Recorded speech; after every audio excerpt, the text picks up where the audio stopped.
Hello and welcome to Outlining Without a Subscription, the Spreadsheeter's Guide to Plotting.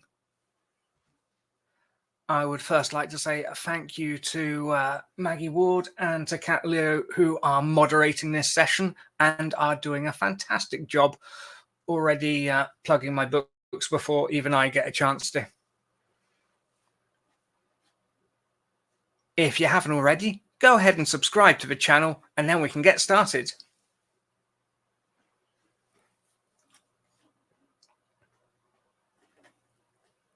So you're probably thinking, who is this guy? My name is Martin. I am one half of the Bradley Lejeune pen name.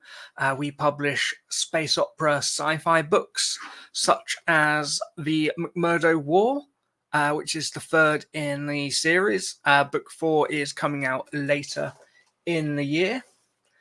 And today we are talking about how to outline. So what is outlining? Well, there's a school of thought, which is you want to have the whole of your book planned out before you start writing. Some people don't go for this and prefer instead to make it up as they go along, usually known as pantsing. There are many books that have been written on the idea of outlining, and I'm not going to reinvent the wheel. You've got things like Save the Cat, Write a Novel, which gives a great understanding of the 3-act structure and how stories work.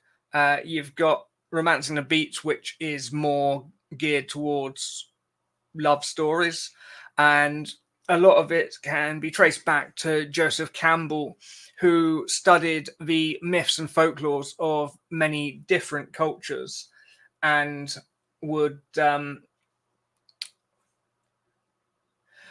use that to find what was common amongst all the different stories told all throughout the world and put together the monomyth, as he called it.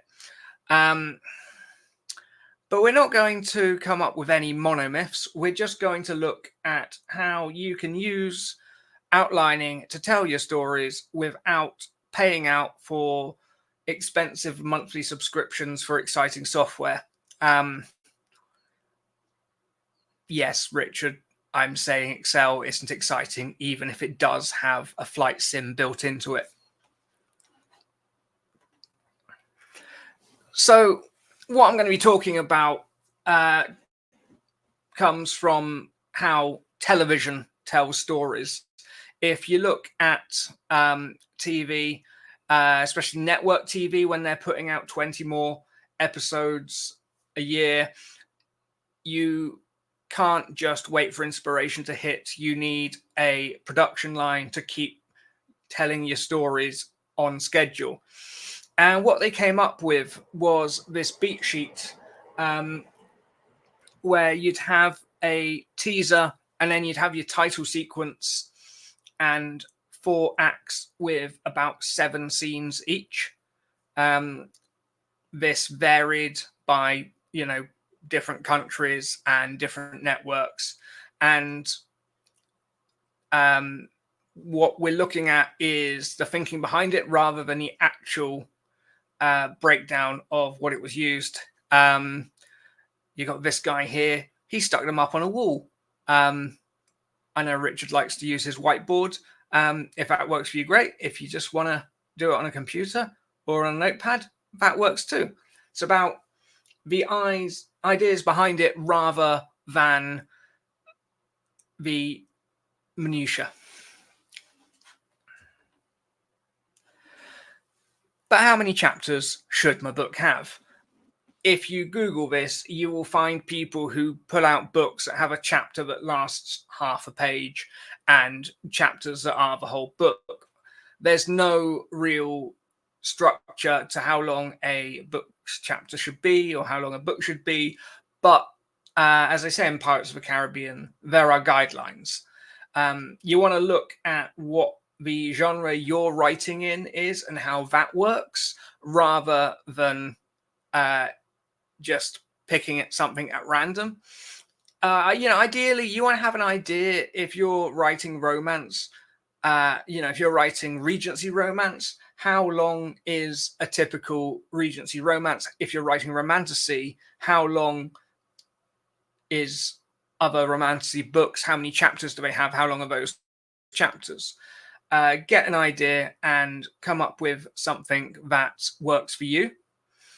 And again, don't be too caught up in getting it right. There's only what works for you.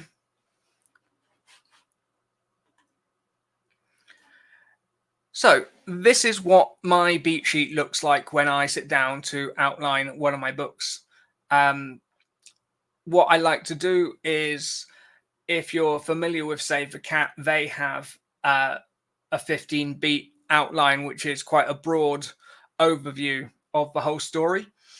And so once I come up with how I want it to start, middle, and end, I then bring it into my spreadsheet that looks like this, which I have 3 scenes per chapter. That was just something I settled on after a lot of the books I was reading tended to have about 2,500 word to 3,000 word chapters. And that seemed like a good way to get there. My next book, I'm actually thinking of changing that down to chapters with 2 scenes, which are about 4,000 words. But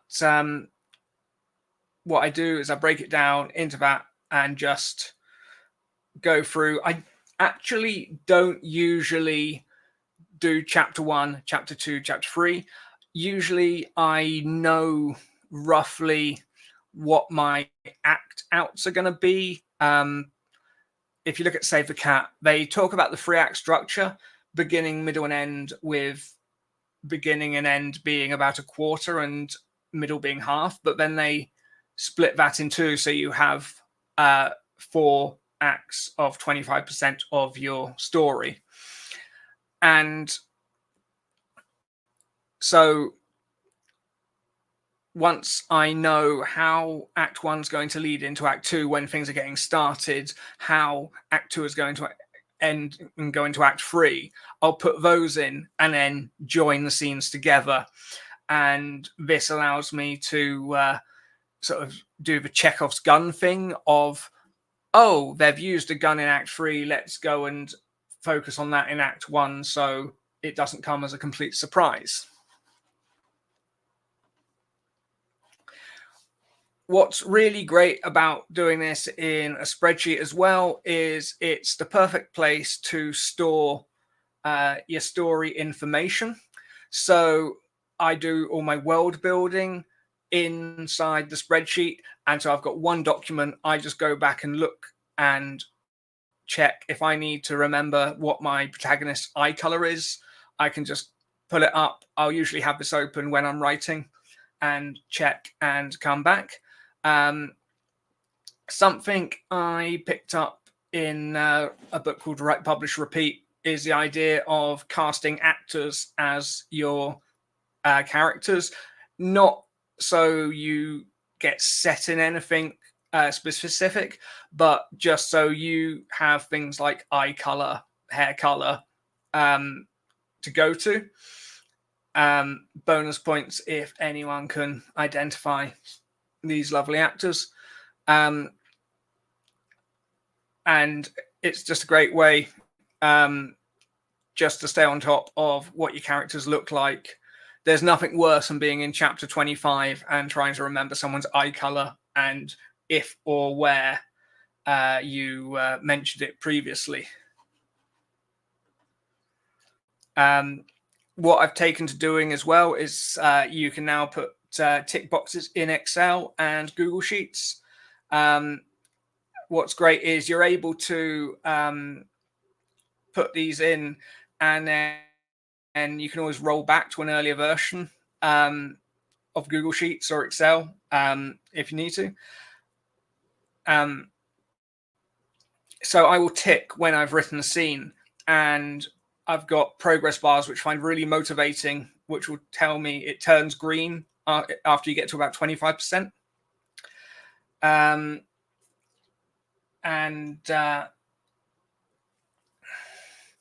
So what I'm looking to do now is it can actually work out how long I spend on scenes I've written and use that to calculate when the draft should be finished.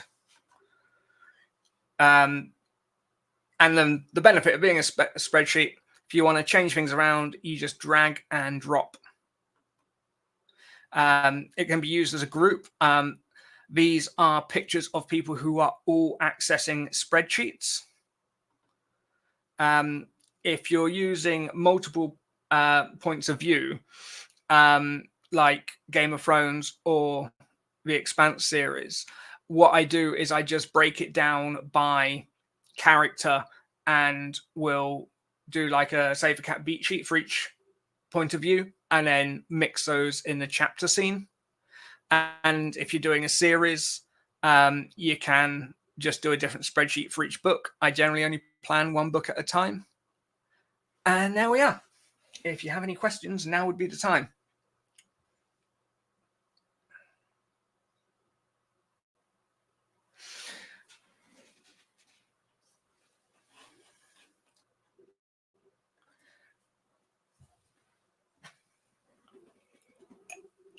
And yeah, be sure to stick around for the Books by Adrian presentation, which is coming up in just under 10 minutes.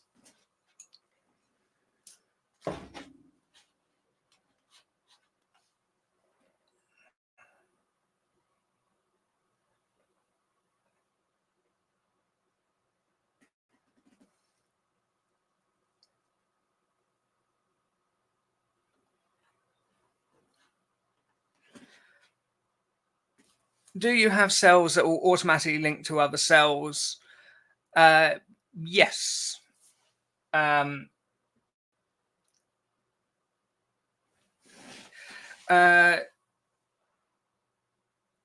various things you can do. Usually once I'm actually writing, it is more of a notepad, but I will do like a color code so I know which act I'm in.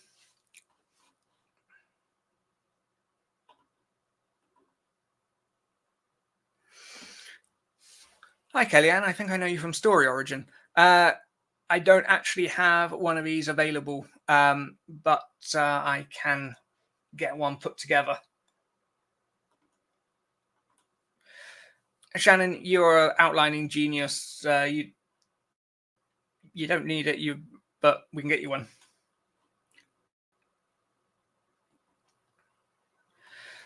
I don't really color code character interaction or anything like that, but I probably should do. It can get quite complicated if you're bringing in multiple POVs and you need all the narratives to line up if different POVs are in the same scene or the same events.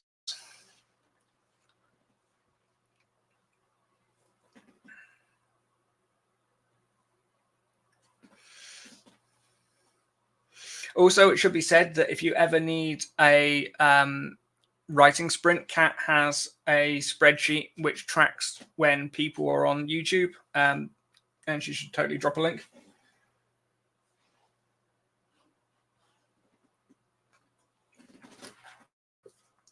I don't create a second spreadsheet. I just keep sticking things on it until it is a complete mess. But I do use it to move things around during the edit if need be.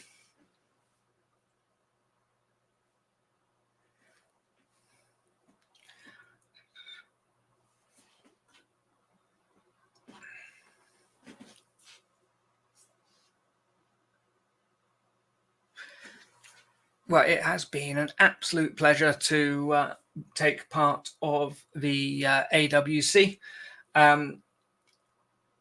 As I say, Adrian's talk is coming up in a bit, and I will be jumping over there, and I do recommend you all do the same. And thank you, everyone, for being here. It is very much appreciated. Last call for any questions.